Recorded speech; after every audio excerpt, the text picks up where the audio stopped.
We are the R.S.T. Raw Sports Talk. I want to thank BRawEnt for giving me the opportunity to broadcast myself and put myself on display like this and to talk sports with y'all. Man, I love sports. I really do. We're going to be talking about some of the hottest topics in sports. We're going to be following some of your favorite players in sports. We're going to talk fantasy basketball. We're going to talk fantasy football. And that's about it, because I don't really care for baseball and soccer and hockey and all those. But I love basketball, I love the NBA, I love football, I love the NFL. So that's what we're going to try to focus about. Most importantly, we're going to talk about things that we all, as regular folk, want to talk about and give our hottest topics and give our rawest topics and give our rawest opinions, you know. So make sure you comment, make sure you like, make sure you subscribe, and hit the notification bell. Because I'm going to try to upload every 5 to 7 days with new material, new topics. We all know how fast the sports world goes. I mean, I could do one every day if I really needed to. But we going to start our own community here at R.S.T, all right? And that's Raw Sports Talk, right? On the first episode, I just want to introduce myself, your host, BRawEnt, and this is Raw Sports Talk, all right? And just a quick background, because people probably thinking, well, who is you to talk sports? What you know about sports? Well, quick background about myself, right? I started playing basketball in the 5th grade. 5th grade was my first time shooting the basketball. By the time I was in the 7th grade, I played for my middle school. I played in the 7th grade, and I played all the way up until I graduated. Well, when I got to my senior season, I was supposed to have scoliosis surgery well before then. If y'all don't know what scoliosis surgery is, that's basically when you're born with a curve in your spinal cord. And back then, science and technology wasn't what it was, so they did the best that they could to get me right. Going into my senior season is when I decided to have the surgery. I had the surgery. Rehab was supposed to be 8 months before I was able to feel like myself again. Well, I got back to myself within 5 months. 5 months after my surgery, I was standing back in front of my coach telling him that I was ready to get back on the floor.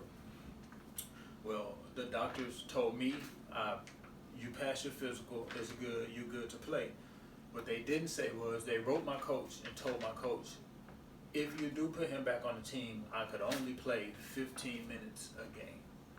Well, my coach told me in the best way that he could, if I can't play you how I want to play you, then I don't want to play you. I'd rather that spot go to somebody else. I was a little hurt, not to get too deep into it, but I was definitely hurt, and I felt like I was lied to. I felt like I was betrayed, and put me in a dark space, because I really loved basketball. Like I said, I started playing in the 5th grade. So I had I had 3 in-state offers, and I had 2 out-of-state offers to go play basketball. Like I said, I was pretty good. I don't want to toot my own horn, but I want to say I probably would have been Steph Curry before Steph Curry. I can shoot the ball. Like, I am a crazy shot. Like, don't get me started, though. I am a crazy shot. But after my surgery and after getting the news that I can only play 15 minutes, all of my scholarships got pulled but one. Still being stubborn, I'm like, I don't even want that scholarship. I'm cool. I'm all right with it. I went on to play semi-pro basketball. I tried out for the Harlem Globetrotters. I played in men's league here in Arkansas and Dallas, all over Texas. I've played in California. Like, I've played basketball my whole life. I still play basketball to this day. At 33 years old, I play basketball maybe 2-3 times a week, you know. So I'm very adamant in basketball, and I always loved basketball. But I have 3 younger brothers, all of which played football, and they were very, very good at football. They all played for the local high school here in Arkansas, and I'm talking about, they my brothers, but they are some beasts. Like, these guys can play some football, and they all play skill position. Well, the brother right under me, you know, being the closest in age, we were very tight. So when he decided to tell me he was going to stop playing basketball, and he was going to focus on football. It was a big thing to us. It was like a very big thing. So he tells me, I want to play basketball. You know I want to play basketball, but I really, really think I got the best chance in football. So swallowing my pride, putting it to the side, I'm like, okay, cool. Well, we all know 2 heads is better than 1. So my brother would bring home his playbook. We would watch film. We would watch practice. We would watch other opponents, and he played quarterback. So I went from not knowing too much about football to unknowingly studying the hardest position there is in football, which is quarterback. So helping him be a better quarterback and be the best quarterback that he could be, I learned what the offensive line was supposed to do. I learned what the tight ends were supposed to do. I learned what the wide receivers were supposed to do. I learned what the running backs were supposed to do, all from helping my brother study his tape and his film, and it made me really like football. I always liked football. I played it very little, but I always liked it. But when I studied it, and it just gave me a lot of insight into the game and what's supposed to happen, and how to read defenses. So I really loved it, right? So, been surrounded by athletes, high-class athletes, high-volume athletes, all of us. Even my youngest little brother, he the only one with the national championship ring. Shout out to Bro, holding it down there, wide receiver and cornerback. He played both sides of the ball. I mean, freaking nature athlete. I would show y'all, I might show y'all film. I might pull up some film and just show y'all one of these episodes. But it's just a quick background into where I came from in sports, why I love sports so much, and why I feel like I want to talk about sports. I mean, sports is life. You know what I mean? You know what I mean? Okay. But growing up, watching the NBA, modeling my game after somebody, it was Tracy McGrady. I love Tracy McGrady. I like the way he played. I like his swag. He put the one sock up, the other sock down. I mean, I even mastered the off the glass dunk. I used to try to do it in games. I used to do it in the layup line all the time. I love Tracy McGrady. So I'm talking about, I watched Tracy McGrady when he was with the Magic, when he went to Toronto, when he was with Houston, and watching Tracy McGrady is where I learned about Kobe and Shaq and Tim Duncan and Dirk Nowitzki and all of those players that played with him back then. So I'm like, you know, it really made me, I'm like, I'm going to the NBA. I will be in the NBA one day, is what I told myself, but unfortunately, yeah, that happened. Still a little bit hurt about it, as you can tell. But I love Tracy McGrady. He put me on to basketball. He put me on to the NBA, and it always made me want to go to the NBA. And when it came to the NFL and helping my brother study, and when I started watching the football games, quickly, without a doubt, one of my favorite players became P.Manning. When I seen the fact that he wasn't big, he wasn't brawly, he wasn't stocky, he didn't walk in the locker room looking like a refrigerator, but you could not stop that man. You could not tell that man he wasn't going to get the ball where it was supposed to go. He was not going to get down the field in 2 minutes, and he was not going to throw a touchdown on you. And he did that all with his mom. And that's what made me so fascinated with him, is because he wasn't this physical specimen. He was just smart. He knew what he was supposed to do, he knew how to do it, and he knew how to get it done.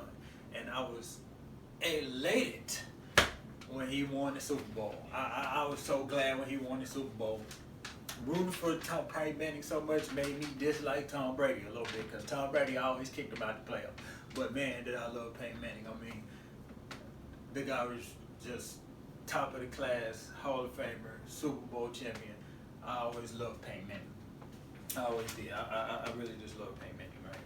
So, NBA, once Tracy McGrady left, I just watched. I love to watch it. Then became this guy, came straight out of high school, LeBron James.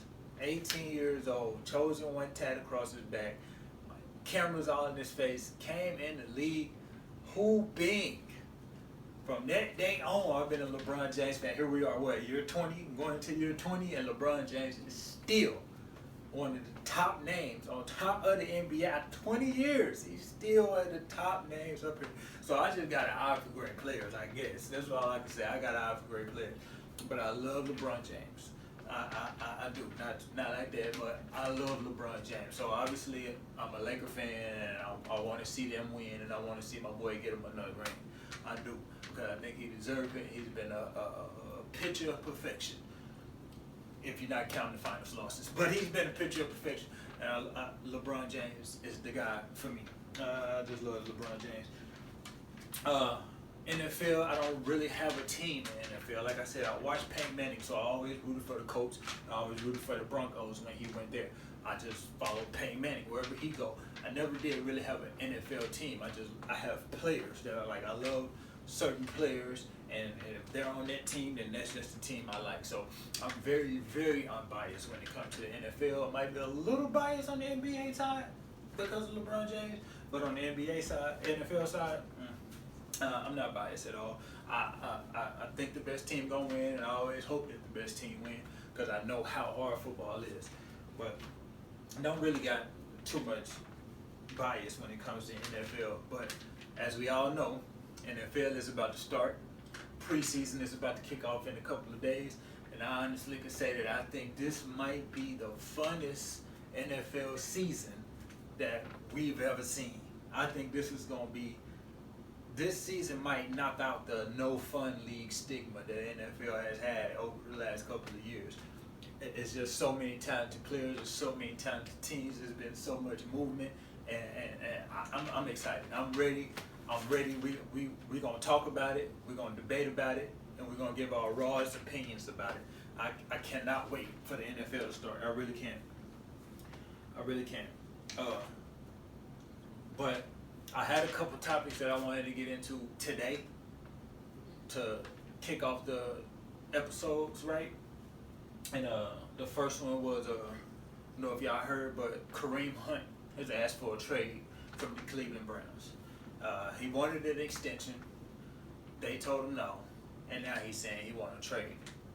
Now, I don't have a problem with it, but sometimes you gotta show a little bit of loyalty. I'm sure if he was asking for something reasonable, Cleveland probably would give it to him. But the fact that they're not willing to give him an extension lets me know that he's probably asking for a little bit more than he should be asking for. Because you gotta keep in mind, nobody wanted to touch you. Nobody wanted to touch Kareem Hunt. He had just came off that incident. Cleveland gave him a chance. Told him, come down here. We're going to pay you under the suspension. You're going to do whatever we got to do to get you, we're going to get you here. Here it is, two seasons later. Yeah, you've been great. You haven't gotten in any trouble. You haven't been in any suspensions. You've played most of the time you've been there, and you've still been that great player. And I just don't think asking for a trade as soon as somebody don't pay you is the way to go. Go out there, play, have fun. The money will come. That's what I want to tell y'all, young athletes that's watching this. The money will come while you're having fun. Yes, it's a business, but you didn't get into the game of football because you was a great businessman. You got into the game of football because you love to play it. You know what I mean? So I don't want to get too much into his pockets or whatever, but just for my sake, and what I want to say is, I don't think you should ask for a trade just because somebody tell you they're not going to pay you what you think you should be paid. Finish out your contract, be a free agent. If somebody going to pay you as much as you think you're going to get paid, then let's see if they do it in free agents. Right? Next topic I wanted to get into before we ended this episode. Kevin Durant. KD. What is going on, man? What is going on? Brooklyn, the only team that was willing to pay you to rehab. We finna pay you to not play. The only team that was willing to do it. I mean, why else would you go to Brooklyn? Out of all other teams, you go to Brooklyn. They're the only team that paid you to rehab. You rehabbed, you came back, you got kicked out the playoffs. Okay, your feet a little too big. You still lost. You still lost.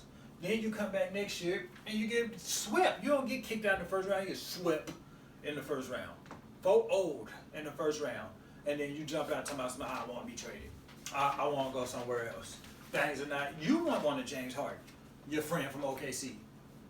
You don't want a Kyrie. No, you probably didn't know that he wasn't going to play because he didn't want to take a vaccine shot. But at the end of the day, these are players that you wanted.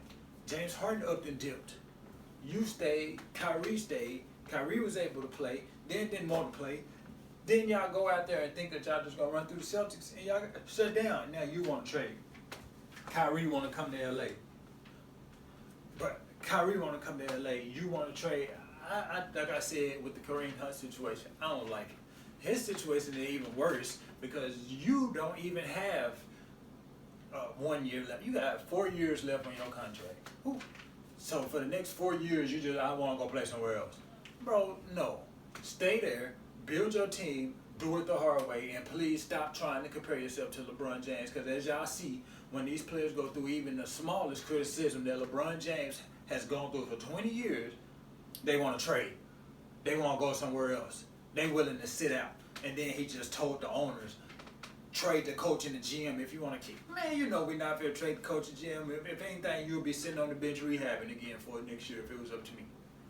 If it was up to me, you would be sitting on the bench next year rehabbing, or you're going to be playing. One or the other. But you're not fair to making me trade, and you're not fair to making me change my coaching style because you decide it ain't working. You working too hard. I don't want to hear that. Work hard. Work harder.